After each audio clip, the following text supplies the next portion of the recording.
Olá, meu nome é Luzana Pedreira, nós vamos trabalhar com redação no De Olho na Questão. O que nós temos a pensar em redação? Normalmente, os editais trazem o que eles querem, não é isso? O que eles desejam para que você escreva e, normalmente, também o que eles desejam é um texto dissertativo, argumentativo. Volta e meia você vê também falar de questão discursiva. E tem diferença? É o mesmo texto dissertativo. Então, nós vamos pensar o quê? Nós vamos discutir este texto dissertativo, pensando desde o momento em que nós estruturamos, organizamos o texto fisicamente, como é que eu arrumo o papel, como é que eu escrevo daquelas linhas, como é que eu organizo o meu espaço, né? Para em seguida nós começarmos a pensar o próprio texto, ou seja, a partir da organização inicial, depois eu vou para o próprio texto. Sabe por quê?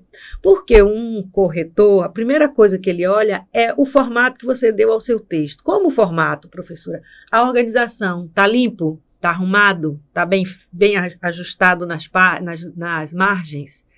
As margens, melhor, né? Está ajustado às margens? Tem rasura? Tem borrão?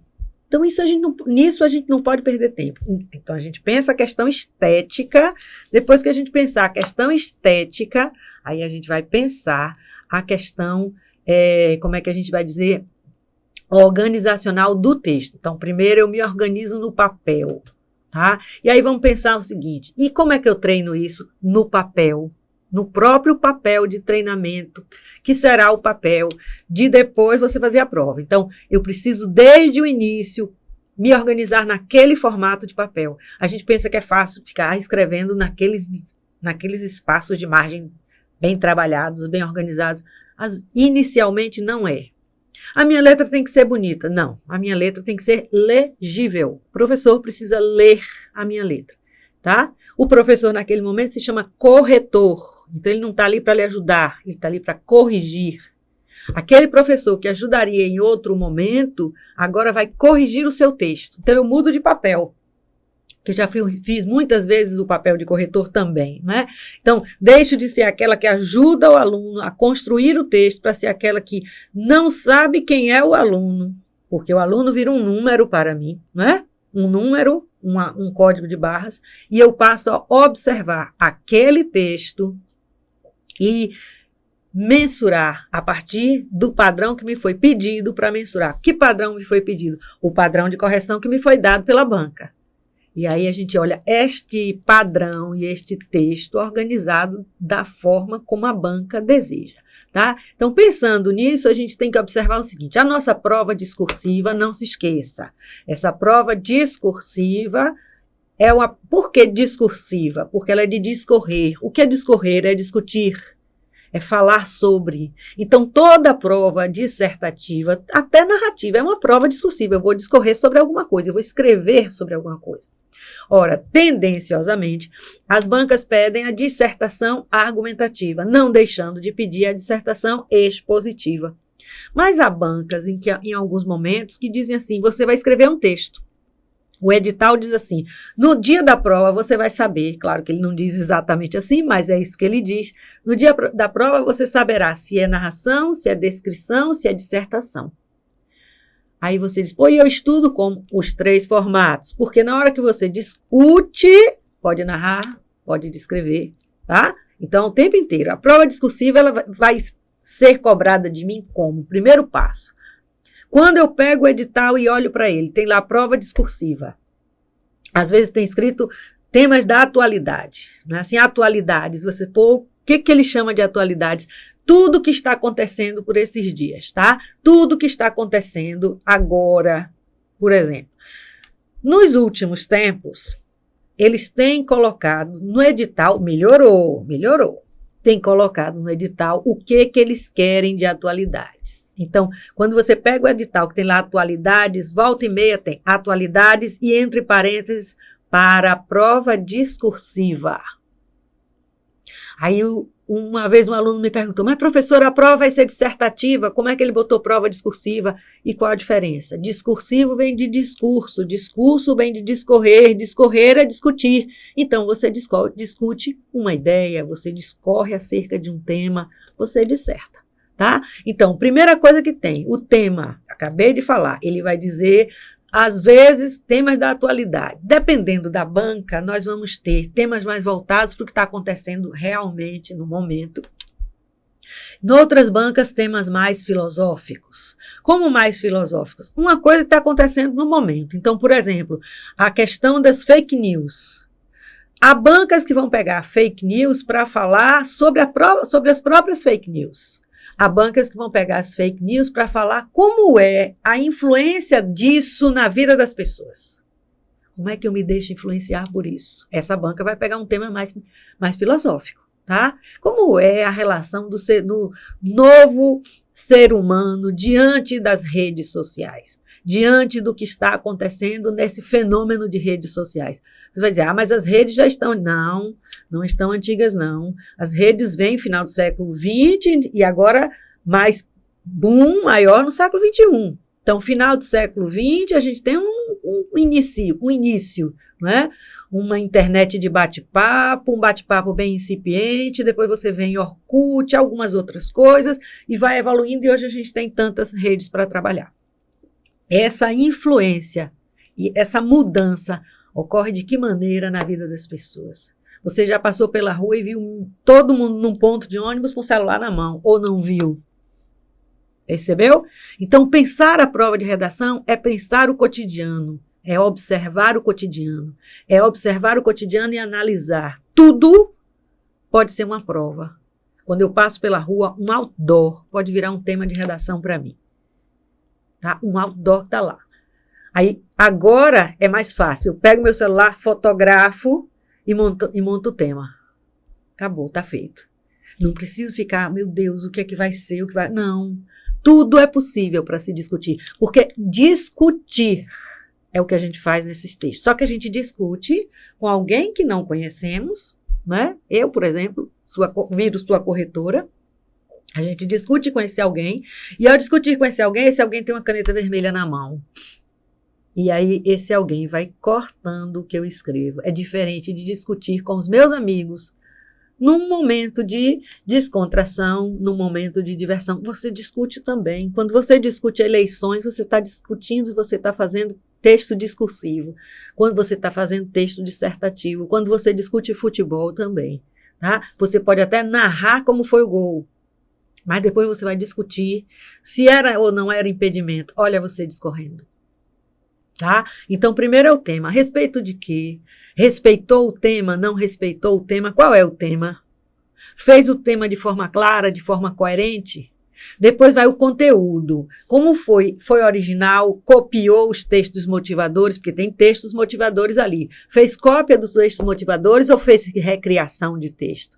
As ideias são coerentes? Estão bem desenvolvidas? Todas essas perguntas que eu coloquei para você são as perguntas que a gente vai fazendo na hora que vai corrigindo, tá? As informações estão corretas, estão adequadas, citou alguém, e ao citar esse alguém, essa frase realmente desse alguém que foi citado, agora é muito fácil checar se a citação foi correta ou incorreta, porque eu pego o celular, boto o nome, boto um trechinho da citação e chamo a citação, ela vem, e aí eu vejo, eu corretor, né, vejo que aquela citação que você fez está incoerente, está inadequada, aí corta. Então, se a gente não sabe de quem é a frase, a gente não se arvora a dizer que é de fulaninho. A gente diz que um autor disse, um autor mencionou. Os exemplos ou provas utilizadas para argumentação são verídicos, exemplificou adequadamente. Aquele exemplo está em relação direta com o que você diz. Então, são essas coisas que a gente vai pensando, tá? Então, agora vamos para a organização. Então, tema, conteúdo, organização. Está bem organizada? Introdução, desenvolvimento, conclusão. A estrutura está adequada, tá? Progride, início, meio e fim, ou seja, o texto é um crescente que anuncia, depois desenvolve o que anunciou e chega a uma conclusão adequada ao que foi dito, tá? Aí eu já falei, introdução, corpo, conclusão. Corpo a gente chama de desenvolvimento. A coesão e coerência no texto, ou seja, você quando usa os elementos coesivos, faz uma ligação adequada, botou um mas não se opôs, botou um portanto, estava se opondo, tudo errado, não é? Botou um mas, vai se opor, botou um portanto, vai concluir. É isso que é olhar a coesão e coerência. Os argumento é aquilo que aquela frase que a gente usa para comprovar a nossa tese, tá? Esses argumentos, eles são adequados à ideia colocada, ou seja, foram apresentados de maneira adequada. Aí cheguei ao ponto da gramática. Neste momento, nesse tópico que eu coloco aí para você, vocabulário e gramática, o que nós temos é a aula de português fundamental. Então, precisa que a aula de português agora se apresente de forma coerente e adequada. Então, aqui o seu professor de português é que vai lhe ajudar. Ortografia, concordância, pontuação, crase, regência, acentuação gráfica, tudo isso tem que estar dentro da norma, dentro da norma padrão. E aí vem, o nível de vocabulário é um nível adequado ou você usa um vocabulário aquém da sua variante linguística? Você está pleiteando um cargo de nível superior. Seu vocabulário tem que ser adequado a isso. Você está pleiteando um cargo de nível médio. Seu vocabulário tem que estar adequado a isso. Você não pode pleitear um com o vocabulário do outro, porque você diz para o examinador que não tem aquele nível que você está dizendo. Mesmo que você tenha comprovação, mas o seu nível de linguagem não é adequado, tá? E, além disso, o vocabulário adequado é: você está falando comigo para ficar usando gíria? Não. Você não está falando comigo, você está escrevendo. Existem duas línguas. Toda língua, ela inicialmente é dividida em duas. A língua oral, natural, aquela que você aprende quando falante da língua, né? Você aprende, vamos dizer, entre aspas, no berço, você começou a ouvir as pessoas falarem ao seu redor, e você aprendeu. Essa é uma língua natural, né? A outra língua é a língua escrita, que só aprendeu depois que foi para a escola. Eu aprendi em casa, então você é um autodidata, ótimo, mas o normal é aprender a escrita na escola, né? E aí, a depender do momento que você vai para a escola, essa escrita vai ficar mais contundente, não é? Então, o que vai acontecer? Essa língua escrita, ela vai ser burilada, para isso a escola existe, para transformar. A língua escrita é padronizada, por isso tem ali, ó, norma padrão. E a norma padrão é a norma estabelecida pela gramática normativa da língua portuguesa. Você pode a vida inteira, como um brasileiro, dizer me dê, mas não pode escrever o me dê num texto dissertativo, muito menos para ser cobrado. Então, o me dê só pode ser adequado ao bilhetinho na geladeira que a gente coloca para alguém com quem tenhamos muita intimidade, certo? Não pode se não tiver intimidade? Não deve. Um e-mail para um chefe não é igual ao e-mail para um amigo, não é? O WhatsApp para o chefe não é igual ao WhatsApp para o amigo. Tem gente que faz essa mistura. Na hora da prova não pode misturar. Por que não pode misturar? Porque o padrão é diferente, tá? E aí o nosso texto dissertativo, ele é um texto com introdução, desenvolvimento, conclusão, tá? Com um parágrafo de introdução, 2 ou mais de desenvolvimento e 1 de conclusão. Isso pensando as provas básicas, provas com 30 linhas. Se ele pedir mais de 30 linhas, a gente aumenta o desenvolvimento. Então, a gente joga mais desenvolvimento. Então, a gente pensa sempre assim, ó, os dois extremos são menores e os meios são maiores. Os dois extremos são menores e os meios são maiores, tá? Introduz e conclui mais ou menos do mesmo tamanho físico de texto, quantidade de linhas. E vai para a conclusão, e vai para o desenvolvimento ampliando. Claro, se eu fiz 3, eu devo ir para o meio com no mínimo 6, tá? No mínimo 6. Visível. O professor corretor, né, tem de ter uma visão de texto, que é uma visão assim, ó, ele cresce e ele fecha, ou seja, liga a conclusão à introdução, e eles estão intimamente ligados. Abriu, fechou. A gente diz bom dia, tudo bem, e quando vai embora, até logo, até a próxima. Pronto, isso é introduzir, isso é concluir. Tudo tem introdução e tudo tem conclusão.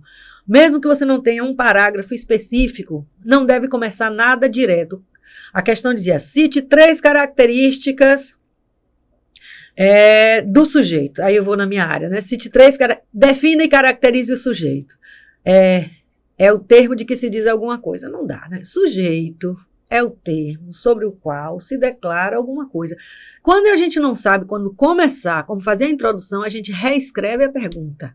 Porque a introdução, ela já causa um impacto inicial ao olhar do corretor. Tá? O corretor já olha com mais cuidado esse texto quando ele está diante disso. Então, vamos lá. Agora, pensar os aspectos formais. Eu falei de uma forma geral da prova, a gente vai olhar os aspectos formais, fisicamente colocado. O que a gente tem para o texto?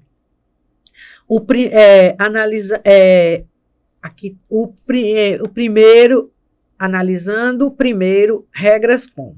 Analisando, bote aqui um primeiro, regras como, tá? Então, retiremos esse O daqui. Analisado, então eu vou tirar isso daqui, a gente vai botar, olha aí eu mexendo no texto, coisa de professor de português, são analisadas algumas regras como, tá? Respeito às margens, legibilidade e indicação de parágrafos. Reparou que ninguém lhe disse aí que vai olhar a letra bonita?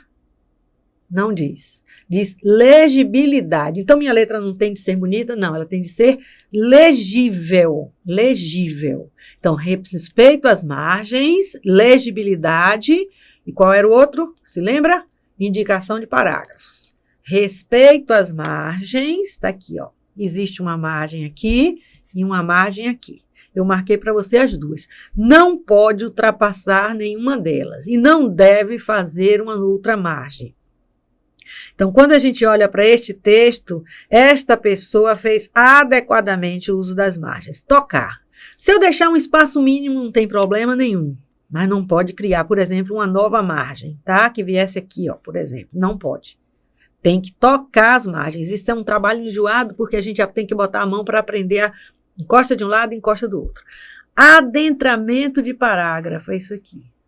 Certo? Adentrar o parágrafo. O que é adentrar o parágrafo? Abrir esse espaçozinho aqui do dedo da gente, ó. Fica de olho aqui. Este espaçozinho aqui, normalmente. Esse meu dedo é muito fininho, bota esse.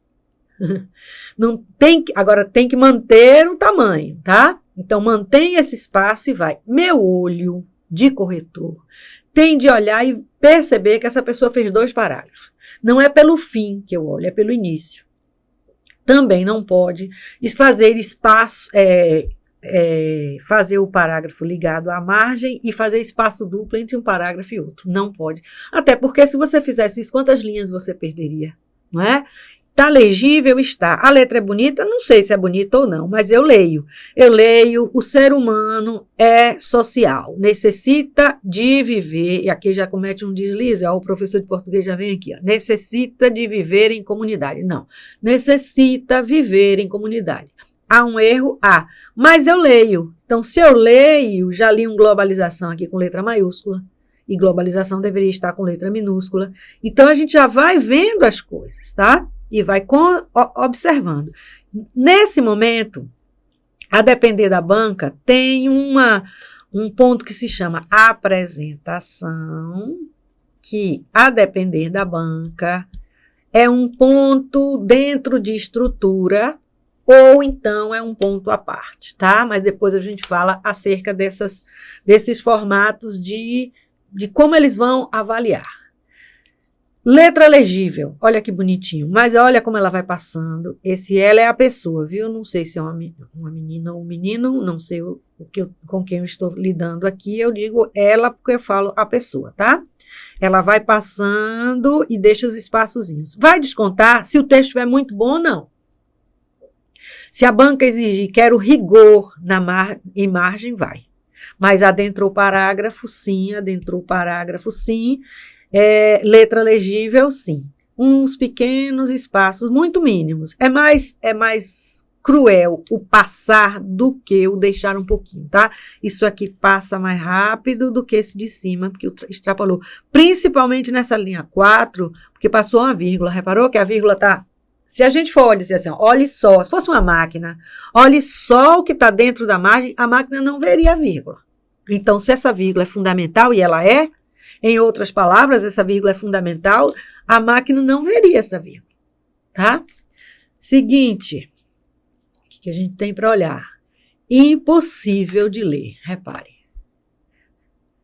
Eu uso esse texto em todas as minhas aulas de redação e nunca consegui que ninguém chegasse a ler o parágrafo inteiro. Depois a gente começa a pescar coisas, né? Com a expansão deve ser ultramarina do século XV, muitos foram os tipos de colonizadores que aqui aportaram. Nesse período, aí vem região ibérica, e você vai pescando coisas. Esse pescar coisas não vai adiantar. Eu vou fazer um esforço enorme, nem de lupa eu consigo. Então, o que está dito para um corretor é assim: não é legível?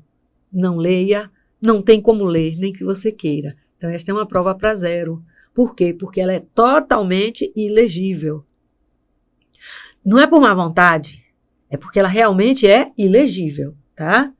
Que temos a seguir: cuidado com o M, com o N e com o U. Bote uma vírgula aqui. Olha para isso aqui. Eu já li um imune que estava assim, não sei se eu vou conseguir, não vou conseguir fazer não. Um imune assim, ó. Isso era um imune. Você lê imune? Porque eu não li. Então, aí a gente vai fazer ilegível, a gente corta, tá? Então, cuidado, porque o M vai para baixo, o N vai para baixo e o U abre. E o I tem pingo. Se o seu U e seu I obviamente são muito parecidos, e seu N é muito parecido com o I, se você botar o pingo, já vai melhorar. Se eu boto um pingo aqui, ó, ele já vai observar melhor que isso aqui é um I. Então, o I tem pingo, aqui ele faz, ó. O J tem pingo. Aí você pode me perguntar, você já viu alguém descontar a falta de pingo? Nunca vi. Ouvi um aluno me disse uma vez que alguém descontou a nota dele porque ele não botou o pingo do J. Mas ele não me trouxe a prova para eu ver. Talvez ele tenha pensado que o desconto tenha sido este, mas o desconto foi outro, tá? Mas se ele lê, é para ser legível. Se eu leio, eu li, não é? Se eu não leio, eu não li, tá? Aí eu desconto por ilegibilidade. É um nome terrível, né? Enorme, mas é assim que a gente vai lá. Tem um dos pontos lá para a gente corrigir dessa forma. Outra coisa que eu quero que você tenha cuidado é com isso aqui, ó. Olha como vinha tudo muito lindo. De repente, essa pessoa percebe que não vai dar para escrever tudo. Então, não precisa nem olhar de perto. Olha de longe que você já vê que aqui tem um caos, não é? O que aconteceu aqui? Falta de cuidado na organização do texto. Não consegue organizar o texto no espaço adequado. Não percebeu que o rascunho ficou muito grande e que ele não vai caber nesse espaço. Aí tem um problema grave de organização textual. Desconta a apresentação, né? Então, a gente tem que fugir dessas coisas. Fuja daquele que é ilegível. Mas aí vocês normalmente dizem assim, e letra de forma? O que é que eu faço com a letra de forma? Bom, eu tenho de ler, não é isso? Uma letra maiúscula, ela é maior do que uma letra minúscula. A letra maiúscula tem de ser usada em substantivos próprios, em início de frases e períodos. Então, o que é que você tem de fazer? Dizer para mim que aquela é uma inicial maiúscula. Como é que eu digo isso? Aumente, mas não é aumentar a letra garrafal. Olha que isso aqui está perfeito, ó. Isso também está perfeito. O corretor vai julgar aqui, porque ele viu esse U maiúsculo, ele viu esse E maiúsculo, ele viu esse E maiúsculo. Essa pessoa sabe usar maiúsculo. Então, o que é que ele vai descontar aqui? Esta pessoa não aprendeu que, depois de um ponto e vírgula, a letra é minúscula. Como é que eu sei? Quem está embaixo? Como assim quem está embaixo? Você tem um ponto e uma vírgula. Quem está embaixo? Quem está embaixo é a vírgula. Quem manda é quem está embaixo. Sacou? Aprendeu? Quem manda é quem está embaixo. Se está embaixo a vírgula, depois de uma letra, a letra é minúscula e não maiúscula. Não, e os dois pontos? Os dois pontos é que são problemáticos, porque depois de 2 pontos a letra pode ser maiúscula, se for uma citação, se for a fala de um personagem. E a letra pode ser minúscula, se for um aposto, se for uma enumeração, tá? Então, para os 2 pontos, você tenha cuidado para olhar o que virá depois. Mas, se é ponto e vírgula, a letra é minúscula. Só se usa depois de um ponto e vírgula. Minuto de língua portuguesa. Só se usa depois de um ponto e vírgula. A letra maiúscula, se você quer dar destaque a itens verticalizados. Quando a gente faz marcador de numeração, né? Você pode botar o ponto e vírgula? Pode. Mas aqueles itens estão verticalizados. Horizontalizado, nem pensar. Após 2 pontos, a letra tem de ser minúscula. Tá? Então, quem tem forma já sabe o que vai fazer. Devo trocar minha forma se sua letra vai virar aquela que nós mostramos anteriormente, não deve trocar a forma. Nenhum edital vem, use letra cursiva. Isso aconteceu num dos editais da Receita Federal, logo no início, quando eles começaram a cobrar a redação, a primeira edital saiu, letra cursiva, mas depois veio uma retificação e virou letra legível.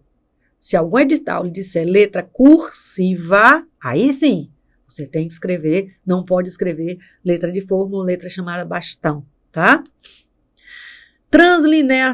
Translineação, o que é isso? Trocar de linha.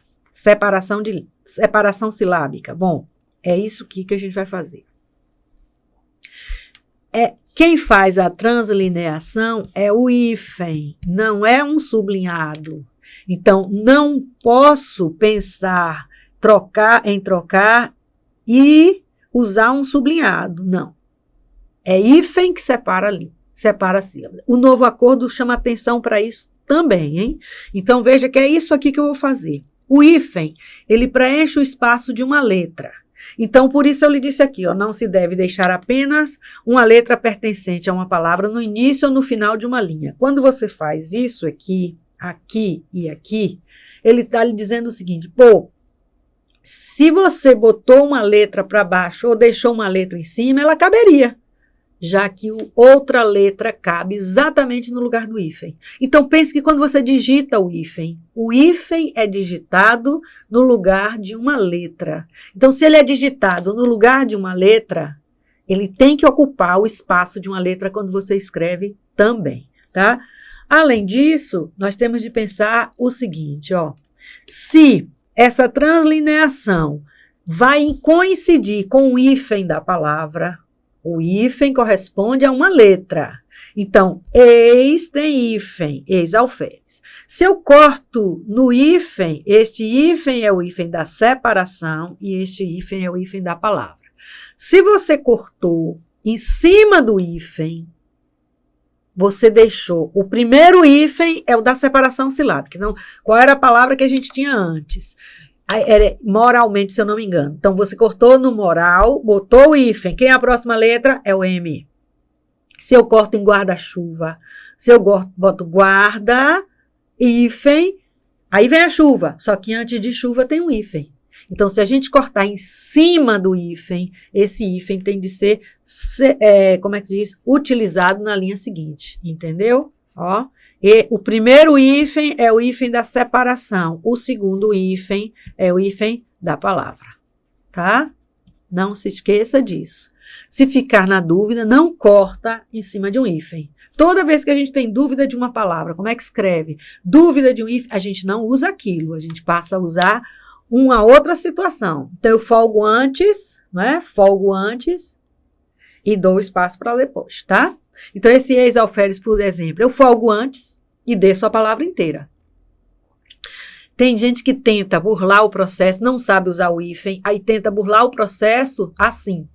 Não vai conseguir burlar. Por quê? Porque o novo acordo diz isso. Se você cortar em cima de um hífen, você vai ter que botar a próxima. O hífen é considerado como uma letra da palavra. Não se esqueça, tá? E é assim, ó. Fiz as 3 coisas para você, ó. Guarda-chuva. Não devo colocar o ar e depois a água depois. Então, erro é botar uma letra só e o resto, botar o resto em uma letra só. Não deve. E também não devo usar o sublinhado. Então, aqui eu fiz um resumo para você como é essa translineação, tá bom? A gente se vê na nossa próxima aula.